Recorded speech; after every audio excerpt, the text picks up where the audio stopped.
What's up, everybody? Welcome back to another review. Today we are talking about a game that was way too hated before it even came out, and that is Highguard. If you're not familiar, Highguard was announced as the last trailer at the Game Awards back in, was that end of November, beginning of December, with an announcement that it was coming out at the end of January. It has came out, but it was released with a lot of hate. Before the game was even out 2 hours, there was almost 1,900 reviews on Steam as mostly negative.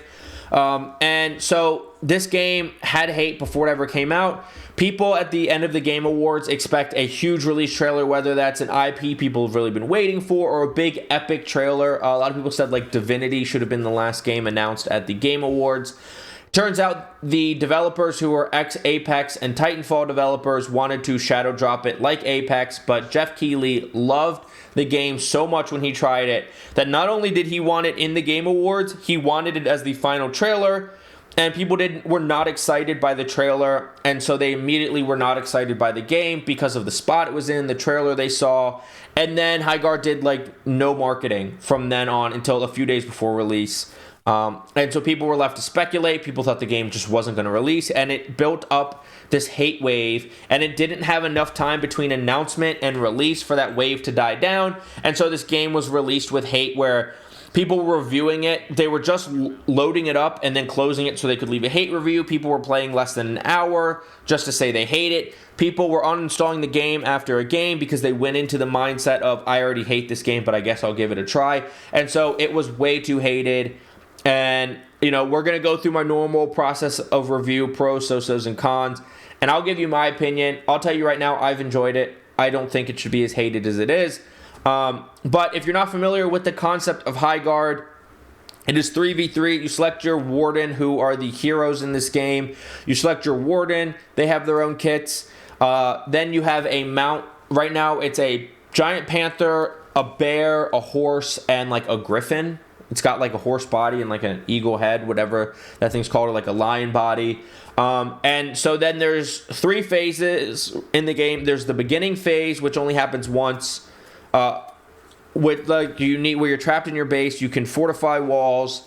And then there's a loot phase where you go out, you have to loot for the crystals, Vesper, that you can use to trade with the trader, aka the shop in this game. And you go loot armor, weapons, equipment, etc.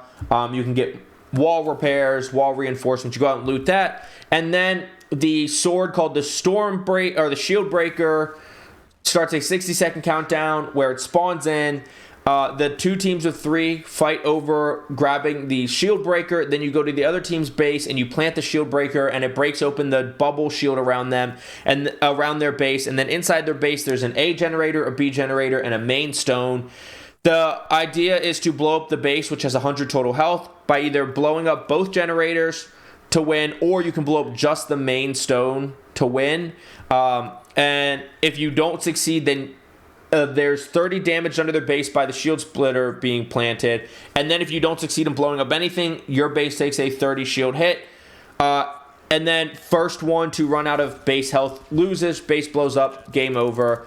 In between each shield breaker round, essentially, is a loot phase. Then the loot phase turns into the shield breaker. And then when the base splits open, it's called a raid. You have the raid phase where you're trying to blow up generators, and it repeats until someone runs out of health. So we're going to run through our pros, our so-sos, and our cons. As usual, they're just in the order that I wrote them down, not necessarily ranked by anything. But the first con is a lack of settings, which is something that they've already said they're going to fix, whether that's, you know, right after this video comes out, right before, whatever. But a lack of settings where crouch was toggle by default. You could not switch it to hold. Aiming was was hold by default. No toggle aim. Those 2 are bigger for mouse and keyboard players especially. No FOV slider on consoles. These are 3 things that they said they were going to adjust in the update today, as well as some graphic settings. They weren't quite clear what there is. But like, there's no way to turn off motion blur, which is not severe in this game, and there's just not super detailed graphic settings. So that's what's coming in the update. The one setting is mouse acceleration is on by default. People are looking for a setting to turn that off as well. They didn't address that, but just a lack of settings on launch. The next is the solo queue experience is just not going to be great. Communication and coordination are very, very important in this game. So unless you're really cracked out at this game. It's just going to be hard to be solo queue, and that is nothing that the game can really change. It's just the way the game is, but it's just something to note, especially from someone who plays a lot of games solo. It's just something to think about. The next is when you're spectating in between lives, it's in third person. The game's in first person. I just think that feels weird and wonky, and I'm a fan of spectating in the same POV that you play in, and just not how that is in this game. The next one is there's no M&K gameplay. No M&K gameplay. The M&K gameplay is supposedly bad. I play on controller. I have not tried it on M&K, but that really mostly goes back to the mouse acceleration. I've seen a lot of people say the guns don't feel good in this game, and they're like all M&K players, so that is a mouse acceleration thing. And then finally, there's no in-game scoreboard.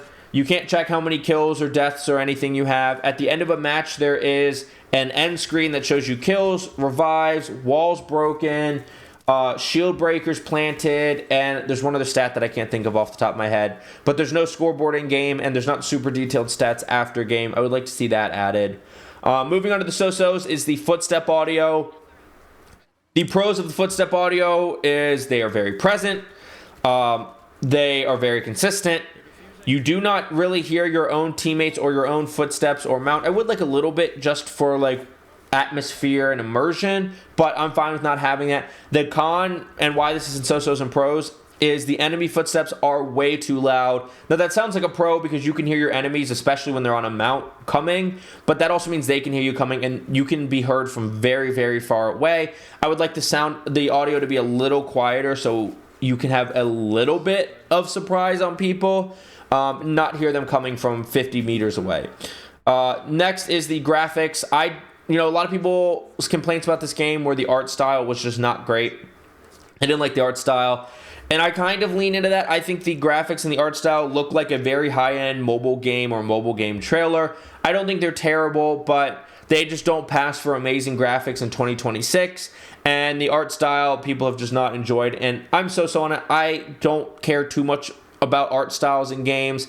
It's not the best. It's not the worst. I'm just fine with it. They're just not amazing graphics. The next so-so I have is zip lines. There's already default zip lines on the maps in the game. And you, as one of your equipment, you can have a rocket launcher or you can have a zip line gun. The zip lines are very useful, especially if you have a zip line gun or someone on your team does. But they're very, very slow, making you an easy target to kill off of them. I just wish they were a little bit faster, and then they would be a pro of this game. The next so-so is 3v3. The maps are very big, which are why you have mounts to help you navigate those maps, or maybe the maps are big because you have mounts. Either way, they help you traverse the map quickly, but I wish this was 4v4 or 5v5. Nothing bigger than that. The raid phase, whether that's defending your base or that's attacking a base trying to plant a bomb, that's the raid phase once a shield is cracked open. It can get very hectic 3v3, so anything more than 4 or 5 on a team would be too much. I saw some people say it should be 10v10. That would be chaotic, hectic, and that would make the game actually not very fun. 3v3 is fine. I think 4v4 or 5v5 would be a small tweak that would just be a little bit better. And then performance has been so-so. I've been running this on high and streaming, and I get between 85 and 95 frames. That's not amazing when you have a 9800 X3D and a 5070, which is not a mind-blowing PC, but I still have a good PC build. But I don't think it's horrible. Some people said the performance is outright horrible. I don't think so. People are expecting 200 frames on a game and playing high quality, 1440, 4K, whatever. That's not going to happen in a lot of games. And I only had one frame drop, and it lasted a few seconds, but I played for 8.5 hours and only had one frame drop. So I don't think the performance is mind-blowing. You're not getting a crazy high frame rate, but there's not a lot of issues, and the frame rate's not like 40 on a good PC. Like I said, I'm playing in high and streaming, and I'm still getting 85 to 95, sometimes upwards of just over 100. But I usually hang in the 90 to 95 realm. So moving on to the pros, the training grounds, which is the tutorial, tell you everything you need to know about the game, detailed enough that you can jump right into the game and not be lost if you pay good attention. And after the training grounds, you have the option to watch a tutorial video that covers a little bit of more detailed information. And if between those two, you can definitely jump in and know what you're doing, and then it just comes down to practice and your overall mechanical skill, whether or not you can dominate in this game. But the training grounds and the tutorial video definitely set you up to be able to go do that. The next I have is unique. A lot of people said, oh, well, just mashing elements of different games together, whether that's MOBA games, a little bit of BR element, a little bit of like a capture the flag element. But show me another game on a large map 3v3 where you raid bases on big mythical animal mounts. There's just not a game like it, and I think it's a good, unique concept no matter what people say. The next I have is overall the gameplay feels polished. I think the guns and the movement and the mechanics of the game feel good, feel polished, don't feel clunky in my opinion. I think it overall feels very good. Maybe the mouse acceleration crowd will disagree, but I think overall it does feel very good. The next I have is reconnects. I had a teammate disconnect during one game. He was able to reload his game after it crashed and jump right into the game. That's something that only really popped up into gaming the last couple years, but I'm glad to see a game on release week already has reconnects for when you crash or get disconnected from the game.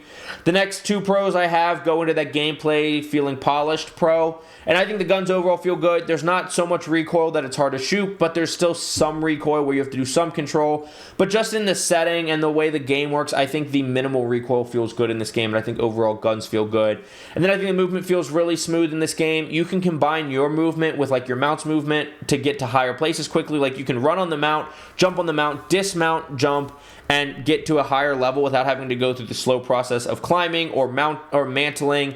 And you can combine that with a slide when you land when you're trying to get into cover. And I think overall the movement on the character and especially on the mount feels good. So those are my pros, my so-sos, and my cons. Overall, I'm really enjoying the game. I think the game is way too hated. I like the unique concept. I think slightly larger squad sizes would benefit the game. But overall, I think the game feels good, feels polished, just needs a few performance tweaks, a little bit of gameplay tweak maybe in the size and the zip lines. But overall, I think the game is really fun. It's gotten a lot of hate that I think is very undeserved, mostly from people who've not really tried it or given it a chance or did not go into the game with an open mind. Overall, I'm giving the game about a 6.5 or 7 out of 10. If some things are tweaked, 7 or 7.5 out of 10. It's not going to blow away the game industry. It's not going to change the world, but it is a fun time that will be one of my games in rotation when I really don't know what to play or I just want to jump onto a game and play a couple games while I'm killing some time. And I definitely do not plan to uninstall it. But those are my thoughts. Thank you so much for watching. If you want to hang out live while I try this game, new games, play Apex, Warzone, whatever, Twitch is linked down below, with as well as my Twitter, my TikTok, my Instagram, and my single-player gaming YouTube channel. And if you're into cars, car TikTok, Instagram, and YouTube channel. So if you want to support me here, there, or anywhere, I do appreciate that. And please don't forget to like, subscribe, and hit that notification bell if you like game reviews, Warzone or Apex content, and you want to see that first. Make sure you're subscribed and have that bell turned on. But let me know in the comments down below what you think of Highguard. Did you try it? Did you go into it with hate, open mind? Did your opinion change? Let me know your thoughts in the comments down below, and I will see you in the next video. Have a good day. Bye.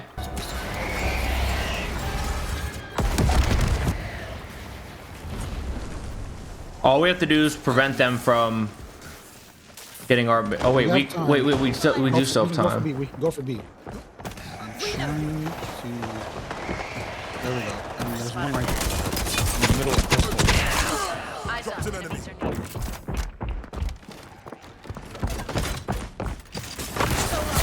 Oh, it's still there.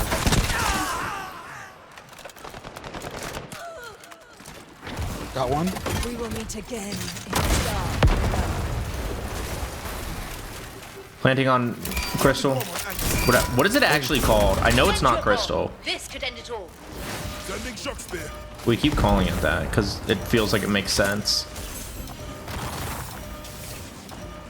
We've got baddies nearby. Let's focus up.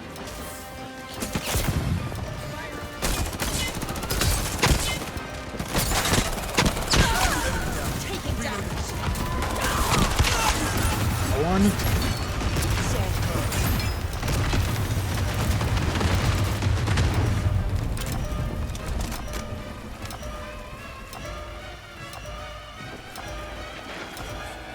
Scanning for enemies. Fire enemies nearby. Get ready. Losing shot spit. One's dead. Two dead. They're all dead right now.